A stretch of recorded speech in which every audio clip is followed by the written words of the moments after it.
So today we're going to be talking with a good friend of mine about the 9 worst mistakes divorcing couples make in regards to their finances. But before we get started, let me start by saying, look, we understand that going through a divorce is a very trying time for a lot of people, and that we are here as a source of information, or as one source of information, to help guide you through this process, at least on your financial standpoint.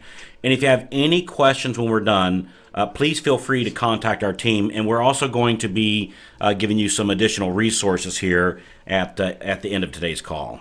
Right. And this is not meant to be professional or legal advice or to replace any legal help. So you really should seek out professional counsel. Yeah, and I'm glad you said that. Now, Tam, is that one of the 9 mistakes that people make not working with a professional? Well, it's not one of my quote 9, but only because I think that should be a given.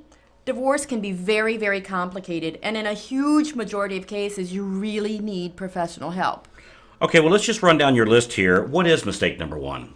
Well, this kind of ties in with what we just talked about regarding having an attorney.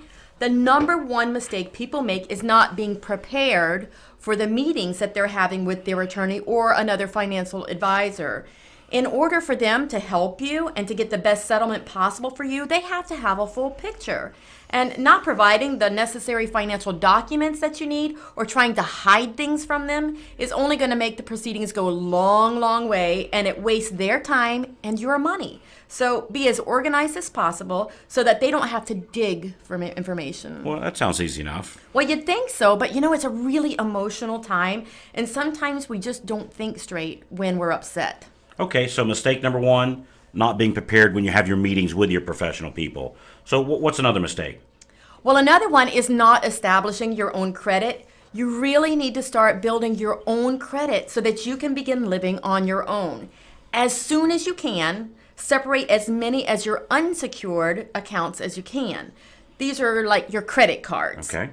And if this can be done without closing the accounts, it'd be a whole lot better for you because you've established a long credit history and you wouldn't lose it. So divvy up things and remove your name from some accounts and your spouse from some other accounts, and try and keep the balances and the interest rates kind of even so that no one gets gypped. Okay, that makes sense. And keep in mind that even if your divorce decree says that you aren't responsible for a bill, well, in the eyes of the credit card company, you're still both responsible as long as both of your names are on the account. So it's not what the divorce decree says in this point. It's what's on whose names are on the account of, say, like the credit card company. Now, if your spouse doesn't make the payment, it can really be devastating to your own credit. I mean, one late payment, and this is assuming that if you didn't take your name off the credit card, again, even if it's on the divorce decree, one late payment can lower your credit score by like 50, 75 points. That is so true. And a lot of people think because your divorce decree says that it's automatically been taken care of, but that's not so. The decree just mandates that it needs to be done, but you have to physically add or remove yourself from that credit card. Okay, real good. Now, for those of you on the call, I just want to remind you that you can call our office or shoot us a quick email, and we'll send you a copy of this recording as we're going through this today. So, Tammy, this kind of leads us into our next mistake, not knowing what you own or what you owe. That's right. This is really common because in most instances, one person in the marriage has been responsible for keeping track of the finances. So you're going to need to get a lot of information. You're going to make copies of all your financial important documents. You mean like wills and bank accounts, stock portfolio, retirement accounts, real estate, title to vehicles, life insurance, money even, I guess, owed to you. Exactly. And also, make copies of documents that kind of reflect your marital lifestyle. So if you're used to going on trips, if you're used to driving a nice car, make copies of all that stuff. Your checking statements, your credit card statements, your tax returns, cash receipts that you spend. You may need to get a restraining order if you think your spouse may be trying to liquidate some of your accounts. So ask your attorney if you think you might need to do this. Right, because not only does the court help you divide up what you own together, but also what you owe together. Not just what you own, but what you owe together. Right. It's not fair for one person to get all of the stuff and get stuck with all of the The other person payments, too. get all the payments. I got you. Okay. Right. So have copies of your mortgage statements, your car payments, school loans, home improvement loans, credit card bills. And you may have loans out there that you owe to friends or to relatives. There may be business loans or medical bills. And just like your credit cards, make sure that you check the interest rates on those so that you don't get stuck paying the higher bills with the higher rates. Well, I hadn't really thought about that. I mean, there's a lot to this, isn't there? Yeah, and most of the time, mistakes are made just because people aren't aware. Now, is there someone besides your attorney that helps you with this? Well, yeah, there is. And that leads us to another mistake. People only see their attorney, but they don't seek their financial advisor or their tax planner's advice. Well, what would those people do? Well, they can tell you what the difference between investments are. All investments are not created equal. A $10,000 CD is not the same as a $10,000 stock or a $10,000 401k or even $10,000 of equity in your home. There can be some huge tax consequences involved with some of your investments, and it would really reduce what you got in the end if there were penalties on top of that or tax laws that you weren't aware of. Okay, so like with a house, you have to pay maintenance and taxes, insurance, and upkeep. And with a retirement fund, you have none of that, just straight growth. Is that what you're talking about? Exactly. So you just need to ask. I mean, it's okay if one or the other happens as long as you're aware of what's happening. You also have to know what the laws are about alimony and child support because one of them you pay taxes on and one of them you don't. You need to know what the laws are about retirement funds and real estate property and capital gains. And a tax advisor or a financial advisor can help you to see if there's going to be any penalties, especially when you're dividing up your retirement stuff. Yes, you don't want to think you have a certain amount of money coming to you only to find out you have a huge tax bill or a penalty. I mean, that could be really devastating if you're counting on that money to live on. Right, which kind of leads us right into our next mistake. Not having an accurate budget or not planning for your future. You need to review all your credit card statements, your utility bills, the mortgage statements, checking account, grocery bills, car payments, cash withdrawals, and other financial documents so that you have an accurate picture of what your budget's going to look like. And you probably need to take into consideration future expenses too, like inflation or rising medical and insurance costs, loan payment increases due to increased interest rates if you have a sliding scale on your house, or increased child care, increased real estate taxes. A lot to consider here. That's right. And you know, at some point your car's going to need to be replaced or your home's going to need to have a little bit of updating. Your child may be getting ready to go off to college.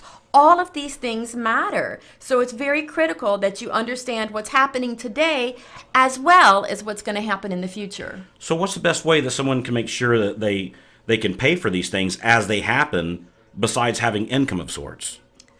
Well, that's kind of a complicated one, but most likely when a new expense is going to come up, you're going to have to finance it because most people can't just go out and buy a new car or buy a new house or just outright pay for college. So financing, when you do that, it requires good credit. Mm-hmm. Okay? Today more than ever. Yes. So not getting a copy of your credit report from the 3 bureaus like Experian, Equifax, TransUnion, well, that's another mistake that people make. So it's impossible to formulate a financial plan without having a complete picture or a complete understanding of what the situation is. True, because there may be charges, inquiries, or late payments on your credit report that you might not be aware of. You don't want to wait until you're applying for a loan that you need, and then all of a sudden you're surprised by something. Also, if you need to get help getting a copy of your credit report, we have sources to help you do that. Just let our team know, and we'll let you know how to get one. So again, our phone number and email address is right here at the bottom of the screen. Just contact us, and we'll help you out so you can have a copy of your credit report. And you can also see, a lot of people may not know this, if your spouse has been pulling out new loans or just having applications for new things, and your name's included in with it, that inquiry would show at the bottom of your report. So every time somebody pulls a credit, it'll be stamped on your credit report so you can see if somebody's doing something that you may not know about. And you know, we still have a few more mistakes to go, but I think this one is just a biggie. And that's taking your name off of a title before your name's been taken off of the loan. So unless your name's been taken off of something, don't take your name off title because it takes you out of ownership for that. So this goes for all of your real estate properties. It also goes for your cars.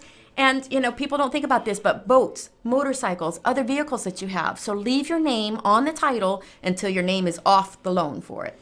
Right, because you don't want to end up financially responsible for something that you don't even own. So check with our team to find out what your options are if you need help removing your name. And again, the credit report will show all the loans out.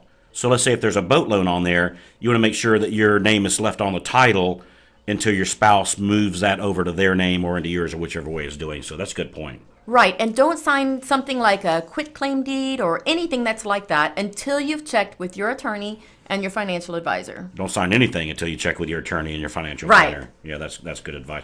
Now, what if your name is on there and something happens to your spouse and you get stuck with a payment? That's a great question too, Carl. That kind of leads us to another huge mistake, not insuring the divorce settlement. The premature death or the disability of the supporting spouse can really devastate a family. You'll lose the child support, alimony, college tuition, other property settlements. So there's life insurance and there's disability insurance that you can get that will ensure that you get the payments that you had set up for and planned for, like we talked about earlier with your budget and planning for the future. You need to include this in the negotiations. Well, you could also probably make it so they have to pay it and you're the beneficiary. So in other words, so like let's say my wife, who I'm getting ready to divorce, is the main breadwinner, and she owes me alimony, then I would have an insurance policy that she would have to pay for, that if something happened to her, it would ensure those benefits keep coming to me. Absolutely. And there's a lot of different ways that this can be structured. So you need to speak with your attorney or tax advisor about this as well, because there are cases where they own the policy, but you're the beneficiary. But there's also cases where you own the policy and you're the beneficiary, but they're paying for it. Kind of the best of all worlds, I guess, in that case. Absolutely. Well, it looks like we're close to wrapping things up. Is there anything else you want to add at this point, Tammy? Well, there's one more thing, and I think this is the very biggest mistake anyone can make, and that's letting your emotions start to rule. And I'm not trying to be that light with that, but having an emotional attachment to your house or belongings will really keep you from thinking clearly and making wise decisions and rational decisions. It may not be in your best interest to keep your house, even if you designed it, built it, furnished it, raised your kids there, and you thought you would die in it. So be realistic about what you can afford and what you can't afford. And although you may love your home, you may not be able to pay for it once you're alone. And that's a good point. And spending $500 on your attorney to fight over like a $50 lamp is a huge waste of money and time, not to mention the emotional expense of something like that. Right. Now, if you've gotten to the place where you feel like a divorce is necessary, just do what you have to do to get a fair and equitable settlement and just move on. Well, this has been very enlightening for us, Tammy. I really appreciate you taking the time to be with us. And I appreciate you having me. Having been through this myself, I'm always looking for an opportunity to just give back and to help. So keep in mind that what we said at the very beginning of this, that this was not meant to be legal advice or professional advice, and that we didn't intend any of the information that we shared here to be construed as such. So it's like if you're sick, you go to the doctor.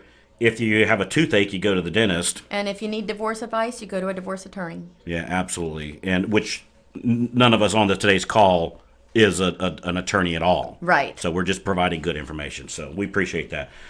Well, that's it for today. We appreciate you taking time to join us. And, and again, like we said at the beginning of the call, to get a copy of what we covered here. And we also have some other free resources for you to help you with going through your divorce. And also, if you need to get hooked up with a good attorney and need some recommendations, we can point you in that direction also. And so there's the phone number here at the bottom of the screen. You might have to scroll down. You should have our phone number, and you have our email address right there. Maybe a website, I think, is in the bottom as you're looking at your screen also. And give us a call, and we'll send you a copy of what we just went over, a written report of what we just went over, and some other things to guide you through this, what can be a very difficult time. And our job over here is just to help you making rational decisions and just guide this so while you're going through an emotionally hard time, to keep it from not going through a financially hard time any more than necessary. Right. So remember, if you need any help with buying, selling, or refinancing your home, that's what we do over here also. So give our team a call. We look forward to hearing from you, and we'll talk to you when you call in.